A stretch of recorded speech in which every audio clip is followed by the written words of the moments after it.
জাদু টোনা, বান, black magic, এগুলোর অনিষ্ট ক্ষতি আছে না নাই? অনেকের সমস্যা, বলে হুজুর ব্ল্যাক ম্যাজিক করেছে, জাদু করেছে, বান মেরেছে, এগুলো থেকে আল্লাহ তাআলা আপনাকে প্রোটেকশন দিবে। শয়তান আপনাকে ওয়াসওয়াসা দিতে পারবে না, কাছে আসতে পারবে না, জিন এসে আপনার ডিস্টার্ব করতে পারবে না। জিন পরে ডিস্টার্ব করে না? হ্যাঁ, এই প্যারানরমাল বিষয়গুলো, সুপার ন্যাচারাল যেগুলো, জিন পরি ডিস্টার্ব করে। আয়াতুল কুরসি পরে ফু দিবেন, কাছেও আসবে না। সুবহানাল্লাহ। এবং বিষ্ণু ইসা ইসলাম বলেছেন, যখন ঘুমোতে যাবা, ইদা আওয়াইতা ইলা ফিরাশিক, যখন ঘুমোতে যাবা আয়াতুল কুরসি পড়বা। যদি পড়ো, আল্লাহর পক্ষ থেকে আপনার সিকিউরিটির জন্য আল্লাহ একটা স্পেশাল ফেরেশতা নিয়োগ দেয়। সকাল পর্যন্ত আপনার সিকিউরিটি দেয়, শয়তান আপনার কাছে আসতে পারে না।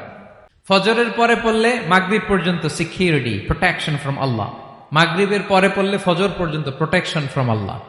এ হচ্ছে আয়াতুল কুরসির ফজিলত।